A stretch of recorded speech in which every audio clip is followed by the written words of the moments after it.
الحمد لله رب العالمين والصلاة والسلام على سيدنا محمد وآله وصحبه أجمعين. அளவற்ற அருளாளனும் நிகரற்ற பேரன்படையனுமாகிய அல்லாஹ் ஒருவனுக்கு அனைத்து புகழும் உண்டாகட்டுமாக.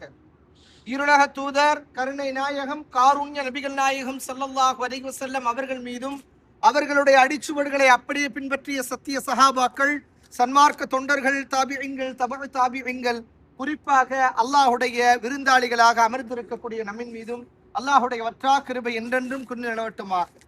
பெருமானார் ஸல்லல்லாஹு அலைஹி வஸல்லம் அவர்களுடைய இறுதி உரை, ஹஜ்ஜத்துல் விதா என்று சொல்லக்கூடிய பெருமானார் ஸல்லல்லாஹு அலைஹி வஸல்லம் அவருடைய ஹஜ்ஜிலே ஒரு இறுதி உரையை நபிகள் நாயகம் ஸல்லல்லாஹு அலைஹி வஸல்லம் அவர்கள் நிகழ்த்தினார்கள். இந்த அரஃபாவுடைய மைதானத்தில் தான் நபிகள் நாயகம் ஸல்லல்லாஹு அலைஹி வஸல்லம் அவர்கள் நிகழ்த்தினார்கள். கிட்டத்தட்ட பாத்தீங்கன்னா 1,00,000க்கும் மேற்பட்ட சஹாபாக்களை ஒன்று கூட்டி வைத்துவிட்டு பெருமானார் ஸல்லல்லாஹு அலைஹி வஸல்லம் அவர்கள் சொன்ன முதல் வார்த்தை என்ன தெரியுமா?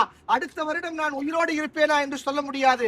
மக்களை மிக கவனமான முறை நீங்கள் கேட்டுக்கொள்ளுங்கள். யா அய்யுஹன் நாஸ் இலாஹுக்கும் இலாஹும் வாஹித், உங்களுடைய இறைவன் ஒருவன் தான் என்பதாக நபிகள் நாயகம் ஸல்லல்லாஹு அலைஹி வஸல்லம் அவர்கள் சொன்னார்கள். அங்கு குழுமியிருந்த சஹாபாக்கள் இஸ்லாமியர்களாக இருந்தாலும் கூட ஒட்டுமொத்த சமுதாயத்திற்கு நபிகள் நாயகம் ஸல்லல்லாஹு அலைஹி வஸல்லம் அவர்கள் ஒரு விஷயத்தை பதிவு செய்கிறார்கள். அதாவது பெருமானார் ஸல்லல்லாஹு அலைஹி வஸல்லம் நினைத்திருந்தார் யா அய்யுஹல் முஸ்லிம் என்று சொல்லியிருக்கலாம், ஓ முஸ்லிம் சமுதாயமே என்று சொல்லியிருக்கலாம். ஆனால் முஸ்லிம் சமுதாயத்திற்கு மட்டும் இந்த விஷயத்தை சொல்லவில்லை. ஒட்டுமொத்த அகிலத்தில் இருக்கக்கூடிய அனைத்து நபர்களுக்கும் ஒரு விஷயத்தை பெருமானார் ஸல்லல்லாஹு அலைஹி வஸல்லம் அவர்கள் பதிவு செய்தார்கள். யா அய்யுஹன் நாஸ், ஓ மனித சமுதாயமே, இலாஹுக்கும் இலாஹும் வாஹித், உங்களுடைய இறைவன் ஒருவன் தான் என்ற விஷயத்தை ஆணித்தரமாக நபிகள் நாயகம் ஸல்லல்லாஹு அலைஹி வஸல்லம் அவர்கள் இறுதி உரையிலே முதலாவதாக பதிவு செய்தார்கள். அதற்கு அடுத்ததாக சொன்னார்கள், இந்த அரபிகள் இருக்கிறார்களே, அரபி பேச தெரியாதவர்களை அஜமிகள் என்று சொல்வார்கள். அஜமிகளை அதாவது வெளிநாட்டில் இருக்கிறார்களே, வெளிநாட்டில் இருக்கக்கூடியவர்கள், அரபி பேச தெரியாதவர்களை அஜமிகள் என்று சொல்வார்கள்.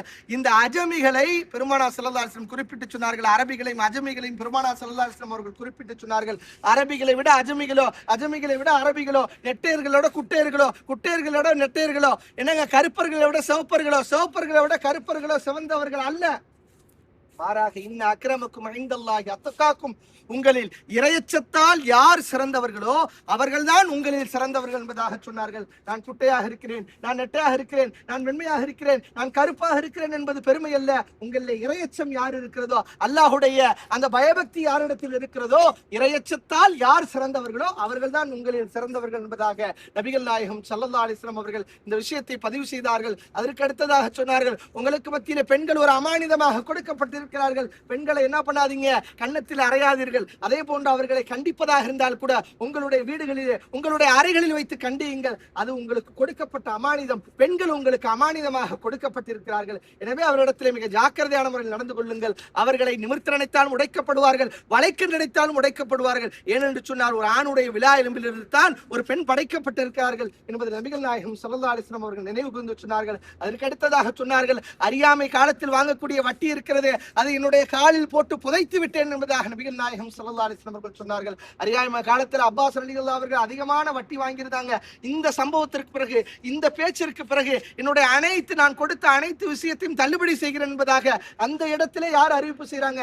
அப்பாஸ் ரலியல்லாஹு அவர்கள் அறிவிப்பு செய்கிறார்கள். சுப்ஹானல்லாஹ். அதற்கு அடுத்ததாக நபிகள் நாயகம் ஸல்லல்லாஹு அலைஹி வஸல்லம் அவர்கள் சொன்னார்கள், உங்களுக்கு மத்தியிலே பொருளாதாரமாக இருக்கட்டும், மற்ற விஷயங்களாக இருக்கும், பிறர்களுக்கு பிரித்து கொடுக்கக்கூடிய அந்த எந்த ஒரு விஷயத்திலையும் ஒரு ஜானுடைய அளவுக்கும் ஏமாற்றி விட வேண்டாம், ஒரு ஜானுடைய அளவுக்கும் குறைத்தும் நீங்கள் அவர்களை இது பண்ணி விட வேண்டாம் என்பதாக நபிகள் நாயகம் ஸல்லல்லாஹு அலைஹி வஸல்லம் அவர்கள் எச்சரித்து காட்டினார்கள். அதற்கு அடுத்ததாக நபிகள் நாயகம் ஸல்லல்லாஹு அலைஹி வஸல்லம் அவர்கள் சொன்னார்கள், உங்களோடு சமைக்கக்கூடியவர்கள் இருக்கிறார்களே, பணியாளர்கள் இருக்கிறார்களே, அவர்களோடு நீங்கள் சேர்ந்து அமர்ந்து உட்கார்ந்து சாப்பிடுங்கள். இன்னைக்கு எத்தனை பேர் நம்ம அந்த மாதிரி உட்கார்ந்து சாப்பிடுறோம்? கொஞ்சம் யோசிச்சு பாருங்க. நம்முடைய மனைவி மக்கள் சமைச்சாங்கன்னா அதை பாராட்டுறது கூட கிடையாது. ஆனா ரசூல் ஸல்லல்லாஹு அலைஹி வஸல்லம் பணியாளர்கள் அந்த வேலை கஷ்டம் அவங்களுக்கு தெரியும், அதனால தான் அவங்களோட சேர்ந்து உட்கார்ந்து சாப்பிடுங்கள் என்பதாக நபிகள் நாயகம் ஸல்லல்லாஹு அலைஹி வஸல்லம் அவர்கள் சொன்னார்கள். அதுக்கு அடுத்ததாக நபி ஸல்லல்லாஹு அலைஹி வஸல்லம் சொன்னாங்க, பல்லிகு அன்னி வலவாயா, என்னை பற்றிய ஒரு விஷயம் இருந்தாலும் எத்தி வைங்க. இன்னைக்கு ரசூல் ஸல்லல்லாஹு அலைஹி வஸல்லம் எப்படி செருப்பு போட்டாங்க? வலது காலில் செருப்பு போட்டாங்க, இடது காலில் செருப்பு போட்டாங்க. முதலாவதாக வலது காலையும், இரண்டாவதாக இடது காலையும் சொல்லிட்டு சின்ன சின்ன விஷயத்தையும் இன்னைக்கு நம்ம பெருமானாருடைய சுன்னத்தை பின்பற்றி நடக்கிறோம். ஆனால் நபிகள் நாயகம் ஸல்லல்லாஹு அலைஹி வஸல்லம் அவர்கள் சொன்னார்கள், பல்லிகு அன்னி வலவாயா, என்னை பற்றிய ஒரு விஷயம் இருந்தாலும் பிறர்களுக்கு எத்தி வைங்க சொன்னார். பெருமானார் ஸல்லல்லாஹு அலைஹி வஸல்லம் சொன்ன வார்த்தை தான். அதற்கு அடுத்து 1,00,000க்கும் மேற்பட்ட சஹாபாக்கள் குழுமி இருந்தார்கள். அந்த குழுமி இருந்த சஹாபாக்கள் என்ன பண்ணாங்க?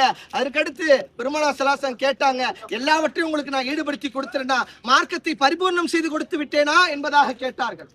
அப்ப சஹாபாக்கெல்லாம் சொன்னாங்க, ஏ ரசூலுல்லாஹ், ஆம் நாம் யா ரசூலுல்லாஹ், ஆம் எல்லாவற்றையும் நீங்கள் பரிபூர்ணம் செய்து கொடுத்து விட்டீர்கள் என்று சொன்னதற்கு பின்னால், அல் யௌம அக்மல்து லக்கும் தீனுக்கும் வ அத்மம்து அலைக்கும் நிஅமதி வ ரதீது லக்கும் அல் இஸ்லாம் தீனா. இன்றைய நாளில் தீன் பரிபூர்ணமாக்கப்பட்டு விட்டது. அல்லாஹ்வுடைய ரஹமத்து, அல்லாஹ்வால் பொருந்திக் கொள்ளப்பட்ட மார்க்கமாக இஸ்லாமிய மார்க்கத்தை அல்லாஹ் ஆக்கிட்டான்னு சொல்லி இறுதியாக இறக்கப்பட்ட வசனம் தான் அல் யௌம அக்மல்து லக்கும் தீனுக்கும் வ அத்மம்து அலைக்கும் நிஅமதி வ ரதீது லக்கும் அல் இஸ்லாம் தீனா என்ற அந்த திருக்குர்ஆனுடைய வசனம் இந்த அரஃபாவுடைய மைதானத்திலே கடைசியாக எழுதப்பட்டது, கடைசியாக இறக்கப்பட்டது. பெருமானார் ஸல்லல்லாஹு அலைஹி வஸல்லம் அவர்கள் எந்த அளவுக்கு மனிதர்களுக்கு மத்தியிலே, அதே போன்று இஸ்லாமியர்களுக்கு மத்தியிலே, நம்முடைய சஹாபாக்களுக்கு மத்தியிலே நீதத்துவமாக நடந்திருப்பார்கள் என்பதற்கு இந்த இறுதி உரையில் பெருமானார் ஸல்லல்லாஹு அலைஹி வஸல்லம் ஒரு வார்த்தையை சொன்னார்கள். ஒவ்வொரு மனிதர்களுக்கும், அதாவது முஸ்லிம்களாக இருக்கக்கூடிய, இறை விசுவாசிகளாக இருக்கக்கூடிய ரத்தங்களுக்கும் உணர்வுகளுக்கும் நீங்கள் மதிப்பளியுங்கள்.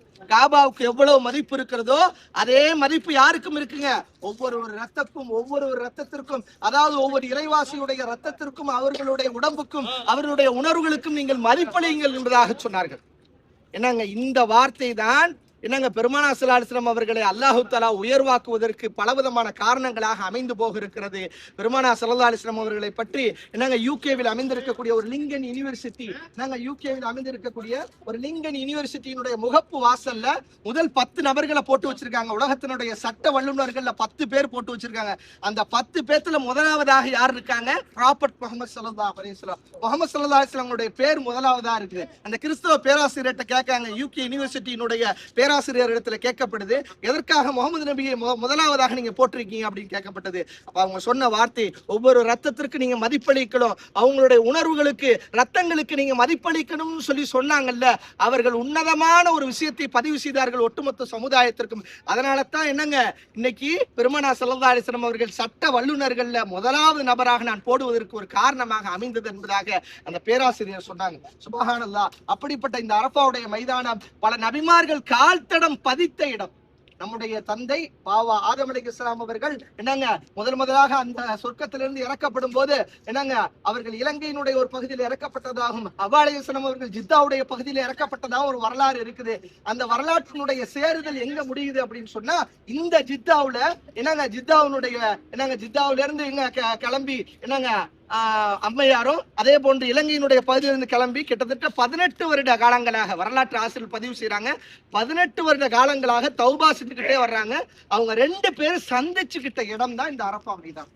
அரஃபா மைதானம் என்னங்க, அப்ப சந்திக்கும் போது ஒருவருக்கொருவர் கட்டி தழுவி தன்னுடைய பாசத்தையும் அன்பையும் வெளிப்படுத்திய அந்த உணர்வு பூர்வமான தருணம் தான். ஒரு நிமிடமாவது இங்க ஹாஜிகள் தங்கினா தான் அவங்களுடைய ஹஜ்ஜே அல்லாஹ் கூடுமானதாக ஆக்குறான்.